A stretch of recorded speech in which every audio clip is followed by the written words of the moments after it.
Every clicks of SN Travel Vlogs open a new world. Welcome back.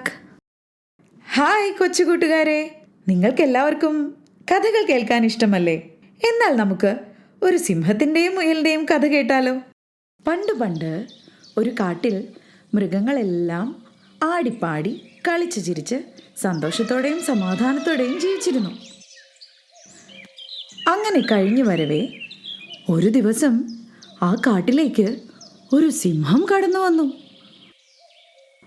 ആ സിംഹമാവട്ടെ അതിക്രൂരനും ശക്തിമാനുമായിരുന്നു. എന്നു മാത്രമല്ല, ആവശ്യത്തിനും അനാവശ്യത്തിനുമൊക്കെ മൃഗങ്ങളെല്ലാം ഉപദ്രവിക്കാനും തുടങ്ങി. അതോടെ ആ കാട്ടിലെ സമാധാനമില്ലാതായി. പാവം മൃഗങ്ങൾ എന്തു ചെയ്യണമെന്നറിയാതെ അവർ ആകെ വിഷമത്തിലായി. സിംഹത്തെ പേടിച്ച് പാവം മൃഗങ്ങൾക്ക് പുറത്തിറങ്ങാൻ പോലും കഴിയാതെയായി. അവർ കൂടിനുള്ളിൽ തന്നെ കഴിഞ്ഞുകൂടി. വിശന്നു വലഞ്ഞ് അവരെല്ലാവരും കൂടെ ഒരു ദിവസം ഒന്നിച്ചു ചേർന്നു. കൂടി ആലോചിച്ച് ആനച്ചേട്ടനെയും കൂട്ടി സിംഹത്തിൻ്റെ മടയിൽ ചെന്ന് തങ്ങളെ ഉപദ്രവിക്കരുതേ എന്ന് സിംഹത്തിനോട് അപേക്ഷിക്കാൻ തന്നെ അവർ തീരുമാനിച്ചു. അവരുടെ പരാതികളെല്ലാം കേട്ടുകഴിഞ്ഞ് ക്രൂരനായ സിംഹത്താൻ പറഞ്ഞു, ശരി, ഞാൻ നിങ്ങളെ ഉപദ്രവിക്കാതിരിക്കാം. പക്ഷേ ഒരു കാര്യം നിങ്ങൾ സമ്മതിക്കണം. ദിവസവും നിങ്ങളിൽ ഒരാൾ സ്വയം എനിക്കുള്ള ഭക്ഷണമാവാൻ ഇവിടേക്ക് വരണം. എന്തു പറയുന്നു? ഇത് കേട്ട് പാവമൃഗങ്ങൾ വേറെ വഴിയൊന്നുമില്ലാത്തതിനാൽ മനസ്സില്ലാ മനസ്സോടെ സിംഹം പറഞ്ഞത് കേട്ട് സമ്മതിച്ച് മടങ്ങിപ്പോയി.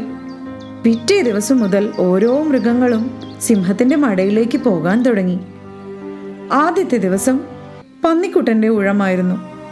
പാവം പന്നിക്കുട്ടൻ. രണ്ടാമത്തെ ദിവസം നറുക്ക് വീണത് പേടമാനിനായിരുന്നു. അടുത്ത ദിവസം എരുമയുടെ ഊഴം എത്തിയപ്പോൾ കാട്ടിലെല്ലാവർക്കും വലിയ വിഷമമായി. കാരണം എന്താണെന്നറിയാമോ? എരുമയ്ക്ക് ഒരു കുഞ്ഞുണ്ടായിരുന്നു. ഇനി അതിനെ ആര് വളർത്തും? ആര് പാല് കൊടുക്കും?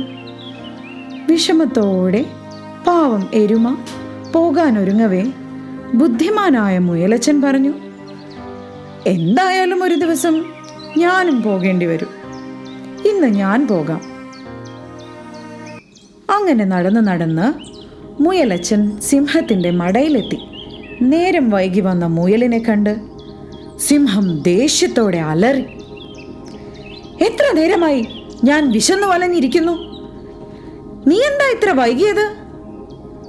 മുയലച്ചൻ പറഞ്ഞു, അങ്ങുന്നേ, ഞാൻ വരുന്ന വഴിയിൽ മറ്റൊരു സിംഹം എന്നെ തടഞ്ഞു വച്ചിരിക്കുകയായിരുന്നു. ഒരു വിധത്തിലാണ് ഞാൻ അവിടെ നിന്ന് രക്ഷപ്പെട്ട് ഇവിടെ എത്തിയത്. താൻ പറഞ്ഞ കാര്യങ്ങളൊന്നും സിംഹത്തിനത്ര വിശ്വാസമായില്ല എന്ന് മനസ്സിലായ മുയലച്ചൻ സിംഹത്തോട് പറഞ്ഞു, അങ്ങ് എൻ്റെ കൂടെ വന്നാൽ ഞാൻ അങ്ങേക്ക് മറ്റേ സിംഹത്തെ കാണിച്ചു തരാം. അങ്ങനെ സിംഹത്താനെയും കൂട്ടി മുയലച്ചൻ കാട്ടിലൂടെ നടന്ന് കാടിനകത്ത് തന്നെയുള്ള ഒരു വലിയ കിണറിനടുത്തെത്തി. കിണർ ചൂണ്ടിക്കാണിച്ചുകൊണ്ട് മുയലച്ചൻ പറഞ്ഞു, അങ്ങുന്നേ, അതിനകത്താണ് അവൻ ഇരിക്കുന്നത്. ഇത് കേട്ട് സിംഹം കിണറിനകത്തേക്ക് നോക്കിയപ്പോൾ കണ്ടത് തന്നെ പോലെ തന്നെ മറ്റൊരു സിംഹം ദേഷ്യത്തോടെ തന്നെ നോക്കുന്നതാണ്. അടുത്ത നിമിഷം മറ്റൊന്നും ആലോചിക്കാതെ അതിനെ കൊല്ലാനായി സിംഹം കിണറ്റിലേക്ക് എടുത്ത് ചാടി. അതോടെ സിംഹത്തിന്റെ കഥയും കഴിഞ്ഞു.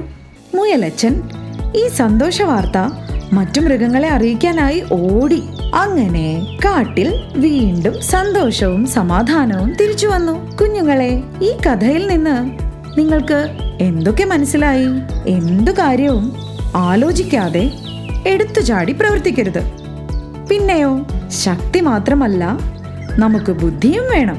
തക്ക സമയത്ത് അതുപയോഗിക്കുകയും വേണം. അപ്പോ ഈ കഥ എല്ലാ കൊച്ചുകൂട്ടുകാർക്കും ഇഷ്ടപ്പെട്ടു കാണുമല്ലോ. അടുത്ത വീഡിയോയിൽ മറ്റൊരു കഥയുമായി കാണാം.